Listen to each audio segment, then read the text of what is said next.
Welcome to the Real Estate Investing Podcast, where we help you unlock your potential freedom through land investing, real estate investing, and entrepreneurship. Hey everyone, welcome back to the Real Estate Investing Podcast. Today's topic, we're discussing wholesaling land the right way. I'm your host, Daniel Apke, joined by my brother and business partner, Ron Apke. And to get into the episode, I see so many people wholesaling land the hard way, the uphill battle way, what, in my opinion, the wrong way. And I think there are so many easier, more efficient ways to wholesale land. I think it can be a really solid business model when done right. But I just see so many people locking up properties, not doing due diligence on it, not knowing what the market value is, getting it at market value, then trying to sell it when you have it at market value. And it comes down to not analyzing the land and giving offers the wrong way. It's like people make calls to wholesale land, and then as soon as a buyer says or a seller says they're interested, they ask how much money do they want, and then the seller says $70,000, and then they say deal, $70,000 it is. Then they lock them up in a wholesale agreement and try to find an investor without doing due diligence and all this other stuff. And then you make $3,000 because you bought it at market value, or you let it sit and you have so many properties in your pipeline because of that. And it's just such a low value way to do business, I think. Yeah, I mean, you said it pretty perfectly, honestly, Dan. Like, there's a right way and there's a wrong way to do this. We'll touch base on both, Dan. We'll just touch base on the wrong way to do this, just getting under contract on whatever. That's the biggest thing. I think the biggest gap is people not worrying about what they're getting under contract on. And since there's no risk on their part, why not get this under contract? Why not market this and see if I can sell it for X dollars and make a couple $1,000? That way is going to burn you out. You're not going to make much or any money. Yeah, and you'll have a lot of deals locked up, and the sellers are going to get frustrated. You're going to lose deals. Just a bad way to do things. And I want to go into the specific of doing it the wrong way that I see, because I get a lot of properties submitted to me every single week from wholesalers that are trying to get me to buy their land. And I look at it and I'm like, did you know this isn't 100% wetland? Or did you know you're telling me to buy your property for 100,000 when, you know, the property next door, 5 acres, sold for 80,000 2 months ago? Like that, it's just such basic stuff, and it's just such a low value way. It's like they're trying to do the marketing without understanding how the actual process works. And that's the step one of doing things the wrong way, is giving the person any amount they're looking for. They want 40,000, you're giving them 40,000. They want 50,000, you're giving them 50. They want 75,000, you're giving them 75,000. Whatever they ask for, you're giving them, instead of, and we'll get into the right ways later on. I don't want to get into too many specifics yet, but instead of seeing what the property's worth in your own mind with your analyzation, which is through mail. We send out blind offers or text, or coming up with an offer, knowing I know that their land is worth 75. That's why I'm not going to offer them 75. I'm going to offer them 40 or 35 based on that number. So there's margin in it for me to find a really good buyer on the end, which we'll get into. But that's the problem number one, Ron, is giving the person the amount. I see that way too much. Like if they're interested, just give them any amount they want. That is a horrible business model. And the crazy thing is, it's a disservice to the seller too, because you're leading them on, acting like they're going to get something over market value. They're excited. You're excited because you think you have a deal just because you have a contract or whatever, but you're not helping anyone. You're not helping yourself. You're not helping the seller. And like Dan said, like without not necessarily negotiating on every deal, like sometimes the seller's going to say, I want $20,000, and that's going to make sense. But without you understanding what the resale value is, there's no value in what you're doing. You're going to, it's just, you might get a deal every 6 months that works out and you have a tiny little margin, but 90% of the time, Dan, if you just take whatever the seller wants, you're going to be at market value or above market value. Yeah, and that's like an approach where you're taking, like, there are millions and millions and millions and millions and millions of vacant parcels out there, and you're acting like you got the only one. And it's just taking whatever, instead of moving on because they want too much and not trying to negotiate down, you're just taking whatever's thrown at you. And then the second part I want to talk about is lock up any property without doing due diligence, because these people, even if they have, some of these wholesalers that bring me deals, even if you guys have a decent price on it, there's absolutely no due diligence done. The good wholesalers give me extensive due diligence, right? And are very solid, and they have it at a good price, and they know what they're talking about, and they know they're going to be able to get rid of it on the disposition side, whether it's to me or someone else or on the market. And we're going to go into that more. But lock up properties, and then you just start trying to find sellers or buyers without even doing due diligence or anything on it. And it's waste everyone's time at the end of the day. And now, you know, I have people, if I go on my Instagram, I could scroll through and look. And I'm not meaning to call anyone out. I appreciate everyone bringing me deals. Always, but there's just so much lack of due diligence. Some of the guys bring me great due diligence and understand that, but there's like some of the basic things wrong, like no access type things, wetlands, just they don't understand land. And I think that's what the wholesaling community lost track of. And you see this in houses a lot too. They don't understand the actual rental, like the rental world and the rehab world and all that. They're just locking up properties and trying to get rid of them as soon as possible without understanding the fundamentals and the basics behind it. Yeah. If you don't know the asset that you're buying or understand what you're buying or what you can do with it, and you're not really buying it at the end of the day, they're just trying to sell the contract. But if you don't understand what you're under contract on, there's no point in really being under contract. Like Dan said, like due diligence, basic due diligence. Does it have road access? What's the slope like? Is it in wetlands or floodplain? If you can answer those three questions and they are in your favor, we have road access, minimal slope, not in wetlands or floodplain. Okay, now we can start looking at price a little bit and see what we can make work. But those three things are so basic in terms of how to get it. And like Dan said, not trying to really call anyone out, but just doing that before you bring it to someone is the bare minimum in my mind, Dan. And if this and the, some of the questions you should be asking, like, do you have a motivated seller, and is the land good? And if you have those two questions, then go at them with a good offer that's going to make you a lot of money. Don't go out, market value. Make sure you have 15, 20, 30, 50, 100 grand of margin in there, which you will get. There are millions, like I said, 100 million plus parcels out there, right? Um, and that's just the fact of it. And just to summarize this part of what the wrong ways are is just locking up really anything, Ron. And that's what it comes down to, just locking up any property without having a box or knowing what's going on. And like I said in the example earlier, like we call Bob. Bob wants to sell his land for 75,000. The property might be worth 75,000 market value, but since he's a motivated seller at 75, I don't do any research on it. I just lock it up and then try to find a buyer and expect them to do all the work without knowing anything. It's just a bad way to do business. And that kind of summarizes it up. And I'm not calling anyone out. And I think as you guys get through these processes and do this once the right way, you guys will understand the value in it. And I think to summarize the right way, it's about getting more offers out there under market value for good land and motivated sellers, to Yep. summarize it. Like getting more offers out. Cold calling in the wholesaling world works really well because you're giving them whatever the hell they really want, Ron. But when you come to actually making big margins, cold calling isn't as it can be still very good. I'm not going to say it's not. It can be still very good.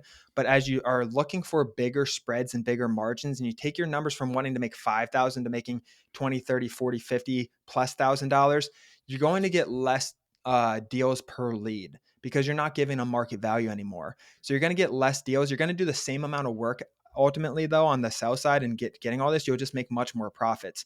And I think to summarize the right way, Ron, it's getting more under market value offers out there to landowners instead of focusing on every single one. And that's why cold calling, the efficiency of it goes down a little bit and texting starts to go up and mail and blind offers go up. And we're huge proponents of double closing and wholesaling. We have modules in the course now on it. It works very well with how we teach things. And I want to reiterate that because we're not against wholesaling at all. It's been a big part of our business and community at Land Investing Online, and it's only growing from here. But it's about getting the right price, and we're going to get into that.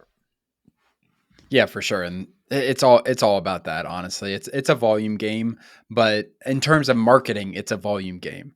Deals do not have to be a volume game to make a lot of money. You need to if you're shooting at volume, these people at 60% of market value, you're going to get deals. It's not going to be as many deals as if you shot them 95%, but you're going to make more money. You're going to do less deals and make more money, and that's the beauty in this.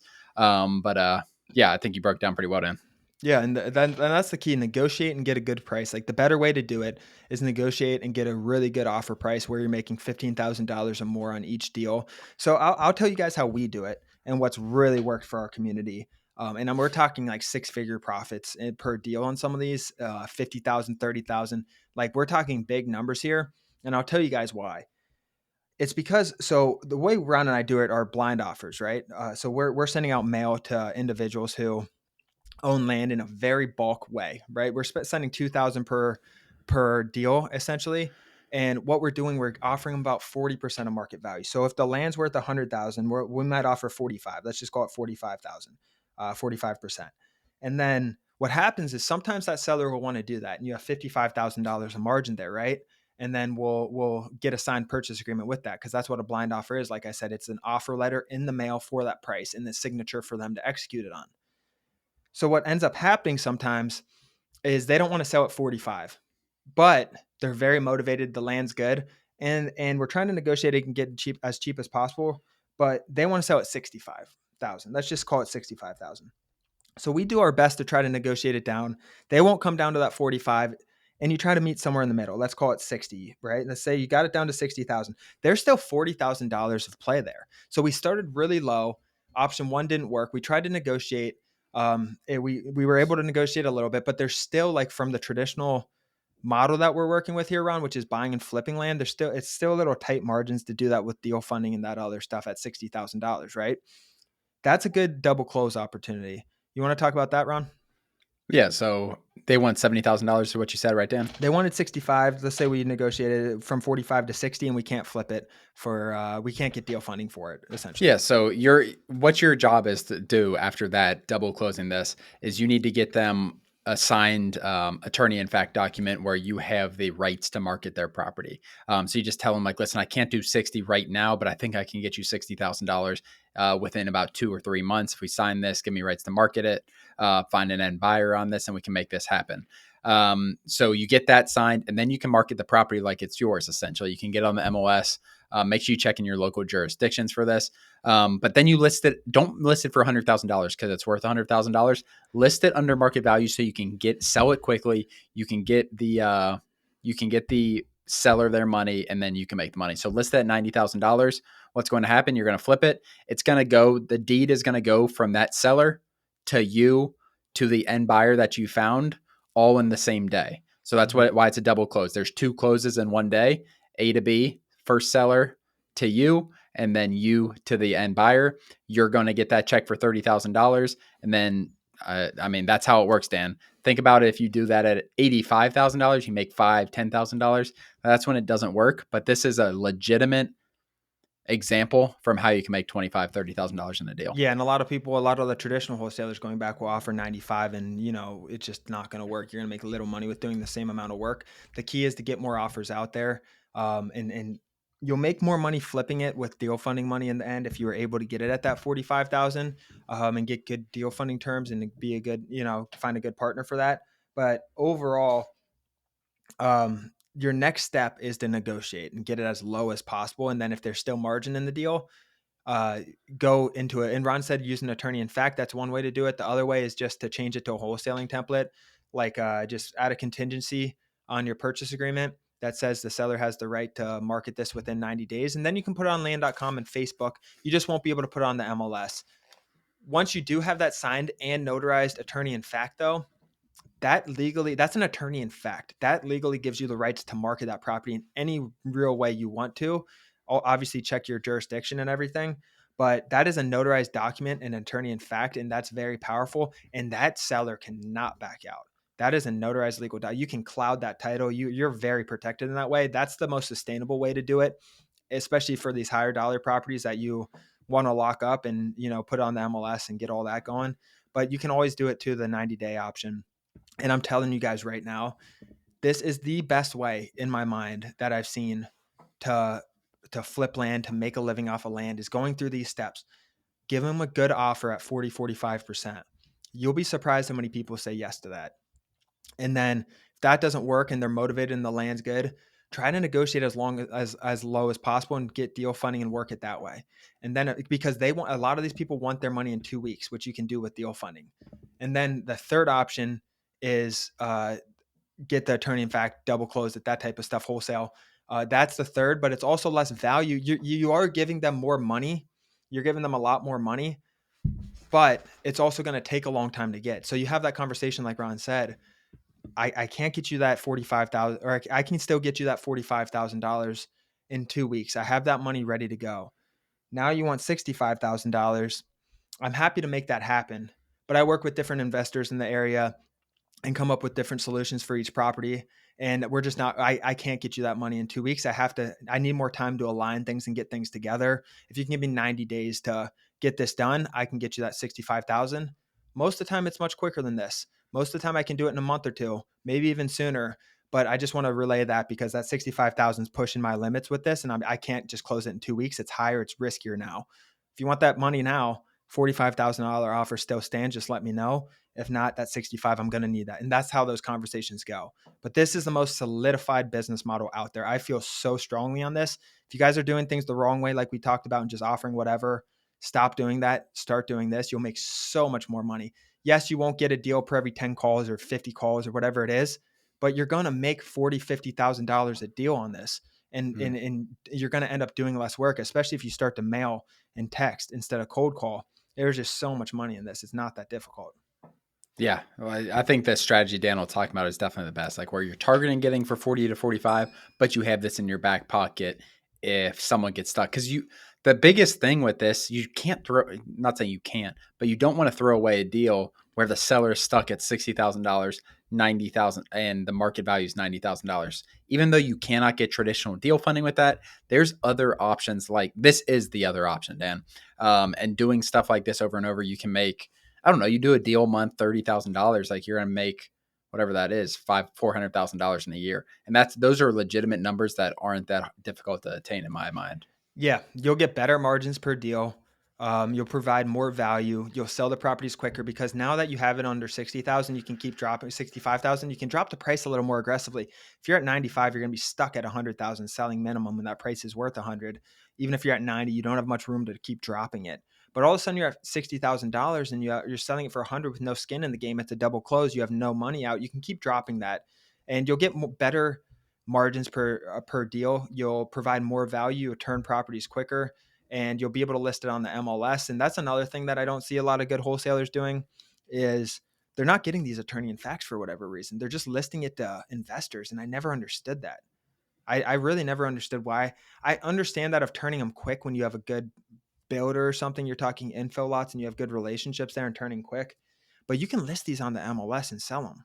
I've never Mhm. understood why these people aren't marketing to mass public instead of just going after builders. Yeah, that's an interesting point. And you don't really see that with the wholesaling market as a whole. You see everyone doing it kind of like you're saying and just talking to investors, stuff like that. But yeah, you get that attorney in fact, and you can sell that anywhere. Like that attorney in fact, how we write or what it says is like you have rights to sell this property. They're going to get their money, obviously, at the end of the day, but you have rights to sell the property, and then you're kind of the middleman in this. So that's why there's so much potential in it. And if things go south, you can cloud the title if they try to walk away or backdoor, because on the sell side, now you're selling this on the market. Say someone found you on Zillow, you're on the MLS, they call you, they're asking who you are. And that's where these conversations get a little sticky. And you got to just say, you got to tell them you're under contract to buy it before they close on it. Nothing changes. You're an attorney in fact with them. They try to go around you. You're going to screw up everyone's situation because you can cloud the title and stuff. So you just got to walk them through. Some sticky conversations come. That's fine. Everything's legal, everything's ethical. You're doing a huge service for both sides. You're still selling it under market value and providing a good listing, and you're giving the seller the money that they wanted as well. So you're still doing a really good service here, which is why I like it. Yeah, exactly. I don't have much more to add, Dan. No, and if you guys aren't doing that, or if you guys are in the community, watch these double closing modules. It walks through exactly how to do this. It gives you the documents, or course gives you the documents, the calls, the scripts, all that stuff is in the course. So make sure to watch that if you guys haven't. As always, thank you for joining. Please do us a huge favor and like and subscribe our YouTube channel and share this with a friend. It really means the world to Ron and I, but more importantly, it could help change the life of someone else. Thanks for joining, and we'll see you next episode.